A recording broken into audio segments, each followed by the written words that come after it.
All right, this is our next episode of True Wrestling Fans Discussions. We're going to be continuing our retro review pay-per-view series, but this is a special edition for Thanksgiving.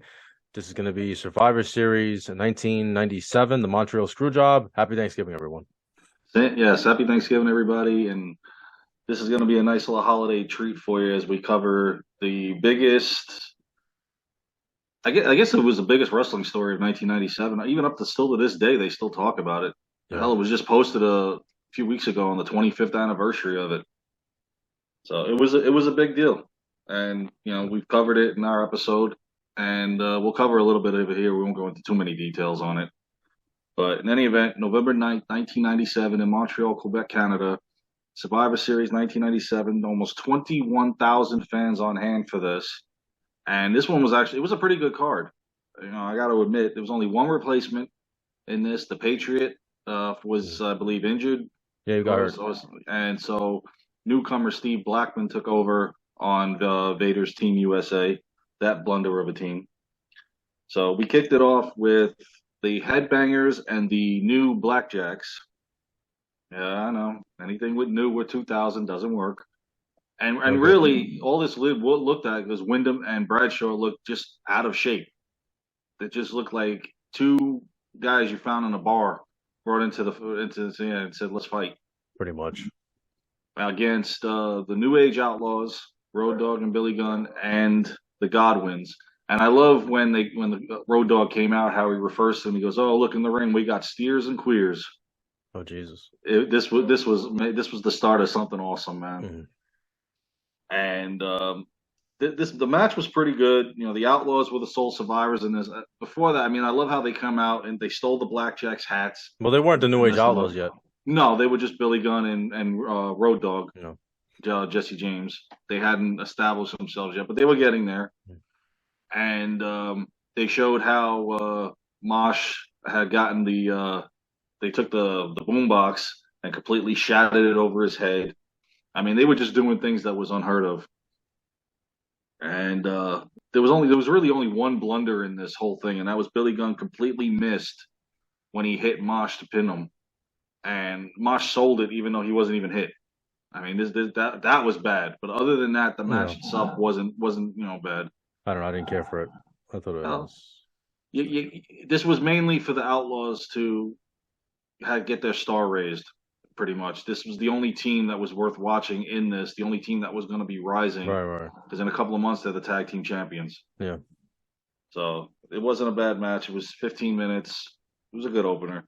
The next match was just a down street fight, and this Gang Rules was the label on this pay-per-view. It was the DOA, Crush, Chain, Skull, and 8-Ball versus, the Truth Commission, Jackal, Sniper, Recon, and Interrogator. And what's funny is two of these guys were actually known later on. Recon eventually becomes Bull Buchanan. And for those that don't know who Jackal is now, it's Don Callis, the manager of Kenny Omega in AEW. So, just a little info there. I completely forgot about the Truth Commission. They weren't there that long because it eventually became that it was just Jackal managing Interrogator, and then Interrogator gimmick got wiped off, and then the Oddities came around. This guy, he was big, yeah, but he couldn't wrestle. He couldn't do anything. Yeah, unfortunately. He was a piece of garbage. So, I mean, I don't know where Vince, at this point, I think Vince was just signing people just for the sake of signing them. So, I mean, this match, how you referred to as the last match as a stinker, I thought this one was. Yeah, it was a stink fest. Interrogator was the sole survivor. Nobody cared. Nobody cared either. The crowd wasn't really into it. No, they weren't. They were actually chanting boring at some parts, and for the fans in Montreal to yell boring, that you're definitely doing something wrong. So, I mean, like I said, Interrogator was the sole survivor. It was under 10 minutes. This match, it wasn't really worth it. The next match, however, I enjoyed it because for the group that you had in it, it was Team USA featuring Vader, Mark Merrow, the new Mark Merrow now. Yeah, marvelous Mark Merrow. Goldust, oh boy, Mr. Forever Unchained, and Steve Blackman replacing the Patriot. versus British Bulldog, Jim the Anvil Neidhart, Doug Furnas, and Philip LaFon. Now, this match wasn't bad except for the fact that Mark Merrow, I believe, injured Doug Furnas when he did that flip off the top rope because I don't know what communication they missed, but Furnas actually went down on his stomach when Mark Merrow did the flip off the top rope. And you could even see the grimace on Merrow's face when he went to pin him. And then Furnas staggered to the corner to tag the Bulldog in. So I don't know if he actually did hurt him. Yeah, I'm not sure. I know Merrill wasn't the same after he hurt it. I think it was his knee that he messed up because he had the brace on, and he had the previous year he had messed up his knee. Yeah, and he had just this was him just coming back, and I didn't like this gimmick. I liked him as the Wild Man. He did more boxing in this match than he did wrestling. The whole thing with Team USA, it didn't even feel like Team USA. The Patriot wasn't there. No, Goldust never got in the match. Nobody had on red, white, and blue. I mean, Mark Merrow had like a USA bandana, I think. That was it. Yeah. You didn't get this. They didn't come out with the American flags. Like nothing. So why would they even call them Team USA? I didn't get it. It was stupid. Vader, I mean, I like Vader, but Vader's already way past his prime. And then even the Team Canada, I think only one of them was born in Canada. I think they mentioned only one guy was actually born in Canada, even though those guys wrestled. Philip LaFon. Even though the other guys wrestled in Canada, obviously, Neidhart and Bulldog. Yeah, Ross even made Ross had made mention to it that he goes, you got a guy from Reno, Nevada, you got another guy from London, and this dude here is from Manchester. I think it was Manchester, England, but yeah. Yeah, and then you got homeboy from Oklahoma. Yeah, and then only one of them was born up here, and I'm like, well, Lawler said, don't let anything get away, don't let anything get in the way of a good storyline or something like that. Yeah, but I don't know. I just wasn't. I didn't see the team camaraderie on this. Not like when they had Calgary Stampede and they had the 5-on-5 there. Yeah, I mean, even then you really didn't see it, but at least you had a better representation. Unfortunately, you had the Legion of Doom, you had Shamrock. Unfortunately, Pillman had just passed away before, not too long before this. Weeks prior to this, you gotta imagine he was going to be involved in this pay-per-view somehow. Oh, definitely, he would have been on that team. Yeah, so. But I mean, in any event, Bulldog he's the sole survivor. He hit Vader with the belt, with the ring bell. I did like the Bulldog got Vader up in that suplex. The crowd really popped for that. Oh yeah, that was cool. Vader was big. Vader was huge. This is the biggest. He first came in. Yeah, but I think he was at 470 at this point. Or whatever. He normally came in at like 440. Yeah, he wasn't really in shape anymore. You could tell. Mm-mm. And I love how Ross constantly throughout the whole match, the whole night actually, he's like, you got two referees and neither one of them can get it right. I mean, the referee on the outside sees Bulldog get the bell, hits Vader with it, and the inside ref counts to 3. I mean, this is just insane. It's almost like they were just trying to hurry up and get through this night. Because you remember, they even interviewed Slaughter and Vince, and they said that we got them in separate locker rooms. We're going to make sure that this match happens. We got extra security.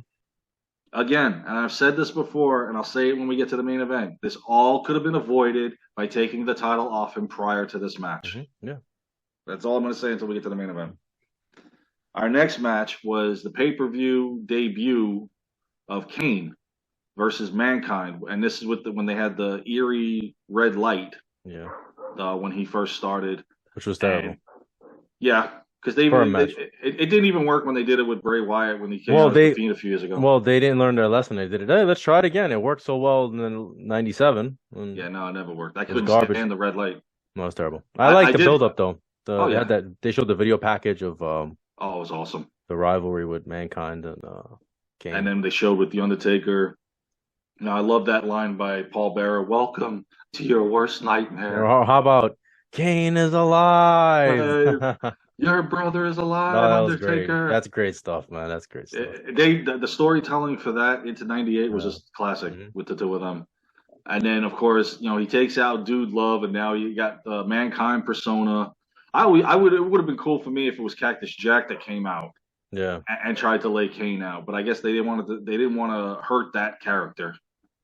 But having Mankind do it, it was actually a pretty decent match. Kane is coming off like Jason Voorhees. Nothing's hurting him. He's constantly getting up. But Mankind's going at him. He's going at him until finally Kane hits the Tombstone Piledriver on him, and Mankind's not getting up after that. I understood why they did what they did because I mean, Mankind had given Undertaker such a hard problem all these years, and here comes, well, I should say, I guess a year and a half, whatever it was that they Yeah, were at that point, right? Yeah. yeah, Um, because that feud's still not over because they still got one more match right, coming. exactly. So, but then Kane just kind of, demolishes him. So Yeah, seriously. It kind of makes Mankind look bad, but I understood why they did it because they want to build Kane and they want to show like, Hmm. look how he How took his out. dominance. Yeah, yeah. It's So it's it also like works. Undertaker's gonna go get him, and Mankind standing next to him. Hold my beer, I got this. Yeah. Stand back, I'll take care of him. Yeah, he's So, not taking care of him, but he held his own. It wasn't a squash match. You know, he oh, he did what he could do. yeah. Also, in that Vince interview that you mentioned, they Hmm. asked him who's gonna win. He says, "I don't know." I And don't I'm know. I'm watching this, and I'm like, "Son of a bitch!" Watching it now, I'm I'll like, be like, you know who's gonna win. "You're the only one. You're like one of two people that know who knew who was gonna win, Three. or a handful of people." It's a Yeah, I handful. think it was only Vince, Sean, Helmsley knew, obviously from how Sean telling him, and Vince Russo because this was his brain idea. Well, I don't believe that Yeah, Vince and Russo. It yeah, was and Patterson, was it? Was it? Who's the one that pulled Earl Hebner? I forget. Pulled Earl Hebner to the side. Was it Briscoe or was it Patterson? I think it was Patterson that did it. It was Patterson, right? Yeah, well, you could tell Yeah. Vince Russo the unicorns are real Yeah. too because nobody's buying his BS. All of a sudden, now you're saying that you were the one He's the one. behind Yeah. this. Give me a break. Anyway. Our next match was pretty good. It featured Ken Shamrock, Ahmed Johnson, and the WWE Tag Team Champions, the Legion of Doom, versus the Nation of Domination. We Farouk. are the nation. So you had Rocky Maivia, not the Rock yet, Kama, and D'Lo Brown. And this is when the Rock and Farouk were getting along, Yeah, and that these was guys. fixing to change. These guys. It was a group of badasses on with Shamrock and Legion of Doom. It was nice to see Legion of Doom get the titles back. They had the titles on this pay per view, even though that's not going to Yeah, last very long, no. unfortunately. And then And they're gonna make him look bad. I don't even want to get into it. And But then 2000, oh, LOD Jesus. 2000. I know. Anyway, and then you had Ahmed, who was out of shape at this point, but he was still a badass. But you could Oh yeah, tell the look on his face, man, you the could tell he had intensity. yeah. But you could tell he wasn't in shape anymore, No, fortunately. And and you can this see was all the stuff all the padding he's got on his legs, like how many injuries that he's yeah, covering up. I it's a mean, this shame. guy He was couldn't just move. going. He was getting winded, but the visual was nice. I always liked Ahmed Johnson. Unfortunately, Uh, he didn't pan out. But at the same time, it's this over a year feud with the Nation was played out with him. yeah. I I mean, it was mean, just ridiculous. but Shamrock was over, man. And Oh, even I big think Jerry time. Lawler mentions like, oh, Shamrock's getting a huge pop. Hmm. Did he? I'm not sure. I could be confusing a podcast I heard. Well, he But did get a huge pop in this. yeah, he did. No, I'm talking about Jerry Lawler. Whether he said it or not, I don't remember. I could be Oh, confusing. But he did get a huge pop. Shamrock was over. He was believable as a badass, as a killer. So that was cool. yeah, Ahmed. I mean, he did the Pearl River plunge without. It didn't look like Farouk really jumped into it. Like he looked like he actually did pick him up. It was cool to see him pin Farouk as the first Hmm. elimination of the Nation, and then of course he's He's staying in around there, at ringside. just in there too long. Ahmed was just in there too long. He was gassed. I'm like, tag already. Well, you know where Oh, they he were was leading winded. with this Yeah, because Farouk's not leaving. He's arguing the referee, and then of course Rocky Maivia pins him. Farouk is holding his leg to make sure he gets out of there. yeah. And I Before think that, Hawk had already been before eliminated, right? I think Hawk had yeah, already been eliminated. he got kicked in the back of the head, and then the rock bottom, and then that's it. He was He out. was I'm out of like, shape too, wow, man. You could tell Hawk wasn't in the same yeah. physical shape, even Animal to a lesser degree. But it wasn't the same Road Warriors that we remember from the 80s and then early 90s. This wasn't the same Legion of Doom from the 1990 Survivor Series team. No, no, not even close. Unfortunately, Not even no. close. Now that was a badass team, but this was a shadow of them for Yeah, themselves. yeah. But Shamrock he's the sole survivor, takes out Rocky Maivia, which pretty much would be his only victory against him, considering he Well, how feuds with him about for like 6 months and can never get well, the victory on he him. was the last one because Animal, the New Age Outlaws, who weren't the New Age Outlaws yet, but they were. But they came and They come out with the pads. the pads, Well, which one they of had them did. stolen from them, which is why Yep. LOD doesn't come out with the pads. Yep. And then you Yeah, had Billy Gunn dressed up as Animal with the face paint. yeah, I mean, it was good stuff, but at the same time, it made a legendary team look very bad. And yeah. I mean, I get what Vince was trying to do, trying to make this team into something, but it was at the expense of Yeah, a Hall of Fame team. I didn't care for it, but it was great to see Shamrock get over. Shamrock, I used to love when Shamrock used to snap like that. He used to go crazy. He's in his zone. That was great. Oh That was great yeah. stuff. So And then they were launching Shamrock. he would be the number one contender going into December. Unfortunately, like it's really his only title shot. And then Yeah. after that, it was mid card, and that was it. Yeah. So the next match, to me, I felt like it was a squash match, but it was a revenge match. It was for the Intercontinental Championship. It was Owen Hart defending the IC title against a returning Stone Cold Steve Austin. Now, the backstory, real quick, I'm sure everybody remembers. Owen Hart dropped him on his head at SummerSlam. Austin was out for a while. The title was relinquished by Austin. They had a tournament. Austin made sure Owen won the IC title back in the tournament so that he would get him at Survivor Series. And this was only a 4-minute match. And I don't know if this was a hurry up match to just get Austin through it because they weren't sure about his neck, or if they really were, was there a time restraint that they wanted to get to the main event? No, it was because Austin was still banged up really bad. He shouldn't have even been in the ring. And also Owen had gotten a concussion maybe a few weeks prior to this. So neither one of them were really in good shape. So they just wanted to, get that match over with. Just hurry up and get it over with. Which is why it's not a good match. Not really, especially when he did the stunner on him. Yeah, Austin still gets a good pop though, even despite the fact that he's in Canada. Canada, yeah, and he's still the anti-heel to the Hart family, yeah. But he was over. He was already on his way. But I love, and then once he wins the match, he gets the IC title. Then here comes Furnace, LaFon, and they're all getting stunned one by one after one. But you could tell Austin wasn't in. No, it just felt like there was something missing from this match. It wasn't like the first match. Well, you get the way Austin was moving. Those stunners, you could tell, and he didn't look in the same shape that he was before that. But and what's funny is right before he did the stunner, they did the same move set that happened at SummerSlam, and then the crowd was like, "Oh, don't tell me you're going to do this again." And then Owen just drops down, and Austin gives him the fingers and stuns him, and I'm like, "Well, okay, we're done. All right, he's got the IC title. He's going to move on to a quick feud with the Nation before he drops the IC title and says he's going on to bigger and better things." Right, Now, on to our main event. For the WWE Championship, Bret the Hitman Hart defending the title against Shawn Michaels. The European champion. The title was not up for grabs here. Only the World Heavyweight title, yeah. The newly crowned Grand Slam champion, Shawn Michaels. And, we've covered the backstory on our inaugural episode about the Montreal Screwjob. I've said it before, I'll say it again. Vince could have easily had avoided this by dropping the title off of Bret a month or two prior, even if it was Vader who he was sort of feuding with. Even if you put it on Vader and Vader drops it at the next pay-per-view, it doesn't matter. Yeah, there were a lot of ways out. You could have solved the problem, but I think deep down, I think Vince wanted to stick it to him. And again, I've said you can't tell your boss, okay, I'm leaving your company, going for a rival company, and this is how I'm leaving. Yeah, you can if you have creative control. If you have creative control, you can. It's in the contract. So, unfortunately, Bret didn't have it. He did have creative control in the contract. Yeah, and yet he still did this. Right. So, can you honestly have trusted the man? Look at it like this, and we've talked about it. Could you honestly have trusted the man to come out the next night, not under contract, say he can't work here, and drop the belt in the middle of the ring and walk off? He was under contract for another month. Okay. Or was under contract for another month. So. But the following month he was. Well, I guess they terminated it after. No, he didn't show up. He didn't show up till December. He doesn't show up till December. Well, yeah, it was a month later. Yeah. Okay. He was under the contract till whatever. I forget I don't remember the date on this, but he was under contract for another month. I forget the date on the Survivor Series. It was November 9th, so okay. So probably somewhere at the beginning of December. Middle December, so it was another month. He was still on the contract. Yeah. So I don't know. You look back on it now, it could go either way. I always said I was on Vince's side as far as if you're not gonna do business with him, then they're gonna do business for you. Would I have done this to a wrestler that has held up my company for the last 7 years? No.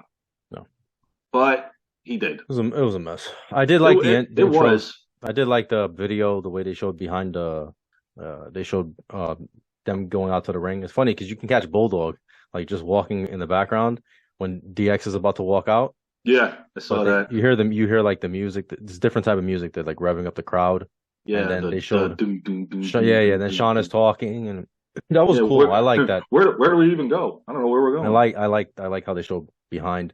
So they come out to the ring, and I thought it was disgraceful what Sean did. That was absolutely disgusting. Him I agree with that. I taking the 100% agree. flag and like We've said that. I do not condone you disgracing any country's flag. wiping his ass with the flag, blowing his Putting nose it, with the yeah, flag, no, no, he was humping the totally out of flag. line.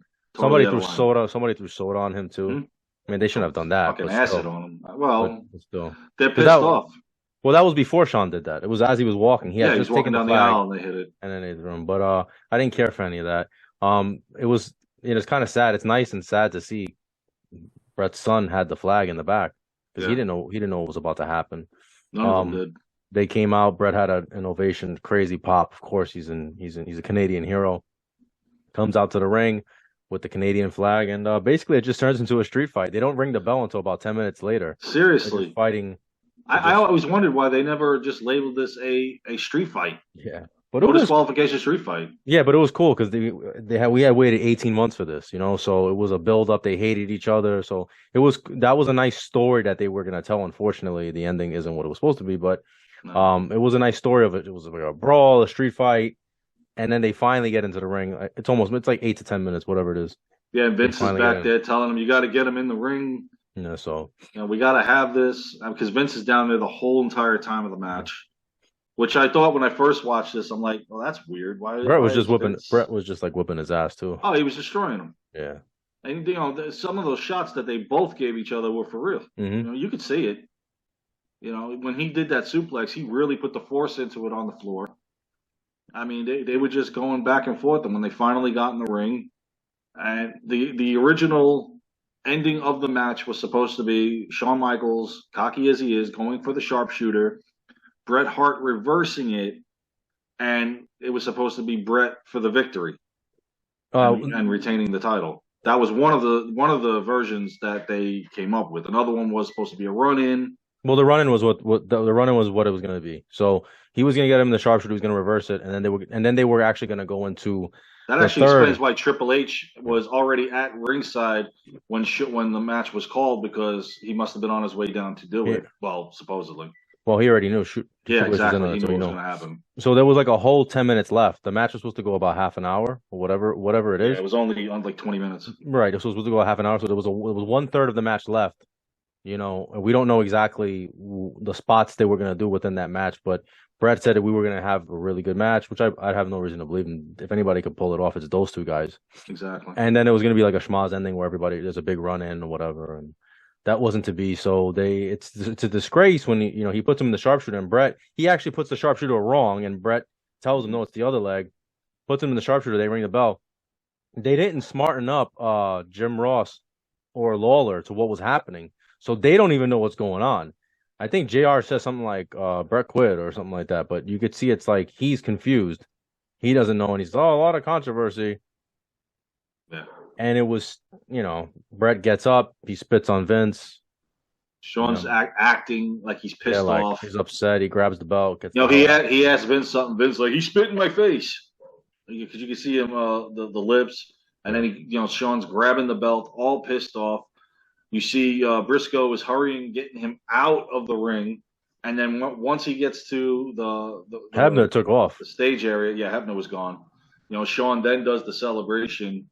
And we've seen the backstage stuff from the Wrestling with Shadows, where Brett actually asked Sean, "Did you know what was going on?" He said, "On my life, man, I didn't know what was going on. I don't want no part of this, whatever." Brett gets it sort of, a little bit of revenge. He decks Vince, because Vince has got that black eye when he did the interview on Raw. You can see Vince staggering in the hallway too, and even on the video, he tells his wife, "I slugged him." Didn't need to happen. I just thought that it was a bad ending to the pay-per-view too, because it ends so abruptly. We saw all the Wrestling Shadows documentary footage later on, but with this, it's a very abrupt ending. Like, it ends very quickly after he loses, and he spits they ring on the Vince. bell, they put the copyright, and that's it. They cut it out, and that's it. And it's like, wait, what just happened? So with them saying, Vince saying, I was protecting the business, you didn't. You exposed the business, because everyone knew that Brett didn't actually lose. So now it looks bad. You didn't protect anything. It was a terrible ending. He Nope. did lose the trust of quite a few of the wrestlers in the back for quite a while. Even Jim Ross was upset. Even not that Jim Ross was upset. He didn't agree with it. He said this could have been avoided. Like this didn't need to happen. I've said it. You And know, you dropped the title off him a couple of months prior to this, and then just let them fight. And even if Brett beats Sean in a one-on-one, non-sanctioned fight, so the whole thing we didn't mention in this episode. For those that don't know, Brett had gone up to Sean prior to this, couple months prior, whatever it was, and told him, "Hey, I don't have the problem putting you over for the championship." And then the story goes that Sean told him, "I appreciate that, but I wouldn't be willing to do the same for you." So because of that, Brett says, "Oh, I'm not putting this guy over. He's got to put me over first." That's what happened. So that's why he didn't want to put him over. And as a result of this, Bulldog leaves, Anvil leaves, Philip Furnace and LaFon eventually leave. Owen actually gets a new contract from this, with it being said that Vince told him, "You're the guy now. You're the guy I want." Owen requested to leave, and Vince refused. And to mm-hmm. appease him, he gave him a better deal. Yeah. And if it wasn't for that, if they would have left Owen, he would have left. He would have been alive right now, and he would have been alive right now. Unfortunately, yeah. So that's sad ending. That's a conversation for another day. Yeah.